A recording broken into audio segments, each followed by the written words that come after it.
Hey everybody, Tim here with tonight's episode of The Watchmen, Season 1, Episode 7, and Almost Religious Awe. I cannot get over how fucking good this show is. Like, this is probably the best show. I'm watching, I think, 5 shows at the moment, and this is probably the best. Which is kind of a coincidence, because I was totally, I wouldn't say I was against it, but I was cautiously optimistic when they first announced it. Because when you take a story that's complete, it has a beginning, it has a middle, it has an end, like that's it. That's all you need. And then people have added prequels and sequels and sidequels and all sorts of stuff going on. Like that's when you're like, is this really necessary?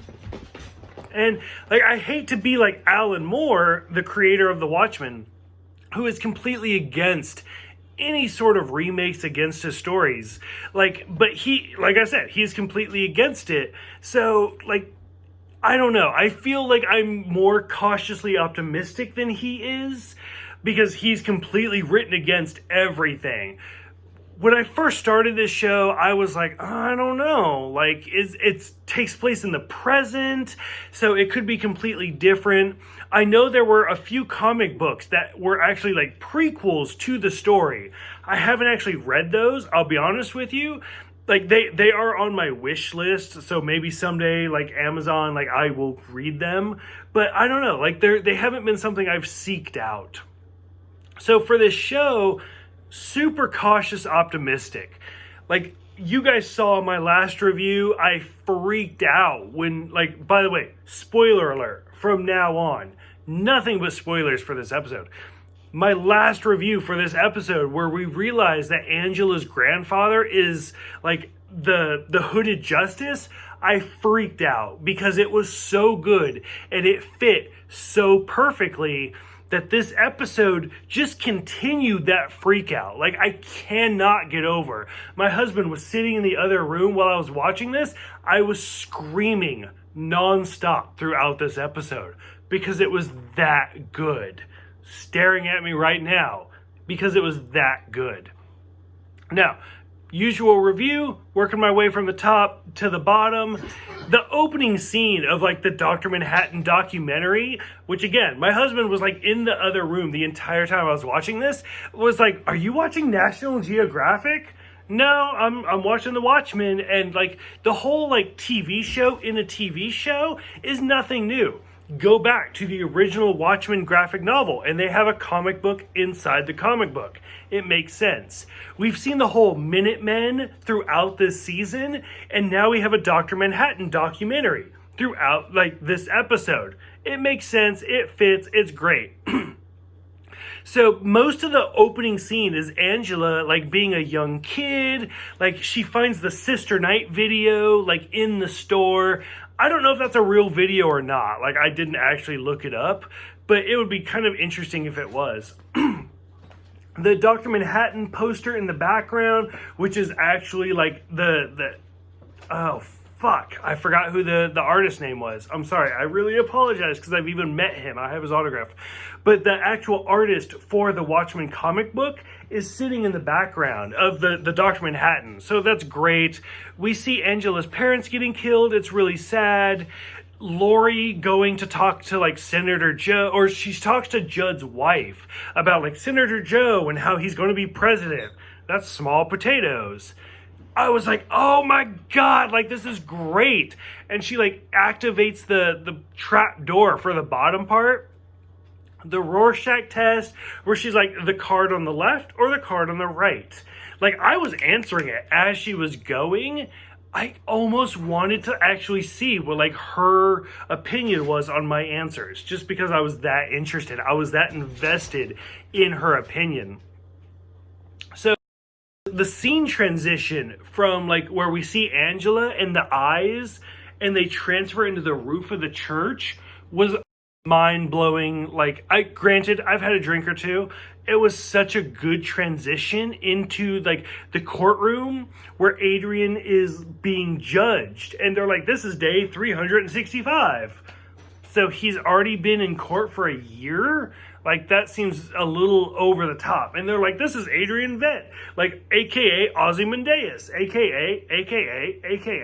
And I was like, oh, like, shit. Like, okay, so we're good. And just watching them, like, say that he's guilty. Guilty of what? Like, he's trying to escape. We still don't know what's going on with his whole character. Lady True talks about how her daughter is actually her mother, but she was like cloned and she's slowly reintegrating those memories. It's like, what is that about? It's so good. When we finally see where they're like, you wanted a new man and we're just going to drop you in a blue one. I was like, holy fuck. Either they're trying to bring Dr. Manhattan back from Mars or they're trying to recreate Dr. Manhattan. Either way, this story is insane. I'm super excited. Angela being hooked up to, she was hooked up to a relative, and this whole time Lady True's like, you don't need to see your grandpa. She's hooked up to an elephant. Like, what the fuck is that? I don't know. It's amazing. I cannot get over this. Then we get the whole flashbacks of when Grandma meets Angela, like after her parents were killed, and we slowly get the flashbacks of like her grandpa was hooded justice. And she's like, you want to watch Sister Night? We'll watch it as soon as we get back to Tulsa. Don't worry about it. Boom! Grandma dies. Like, what is that? Again, we slowly realize how fucked up Angela's like childhood really was.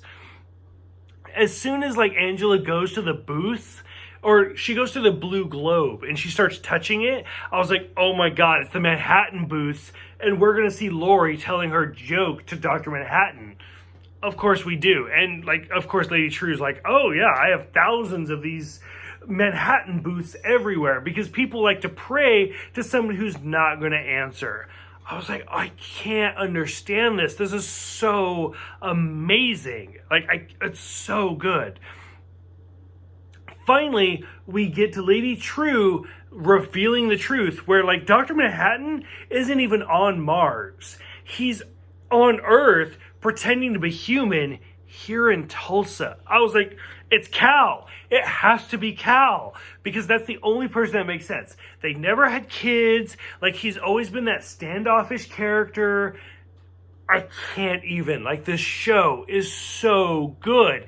And when she fucking attacks him with the hammer and pulls out the hydrogen and she's like, baby, we're in trouble. This show is the greatest thing I've seen this year. It is so good. The writing is so off the wall. I didn't see any of this. It's so good. I can't get over it. Like, as soon as the season's over, I want to go back and rewatch it. I want to reread the graphic novel. I want to reread the prequels.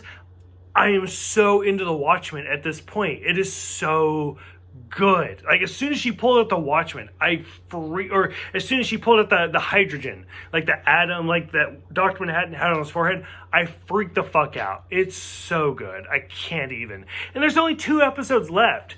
Now, rumor has it that there's not even a second season planned. Like, they just planned this one season and that was it. 2 episodes left. It has to be about Adrian and Dr. Manhattan. But I don't know. Like, I'm so, like, over the moon enamored by it. Granted, this is a first reaction. If I rewatch it, I'd feel a little different. If I was more sober, I'd feel a little different. Who knows? But it's so amazing. So, for those who have watched tonight's episode, what did you think? Let me know. I really want to talk about it. Otherwise, I will see you guys next week for A God Walks Into a Bar.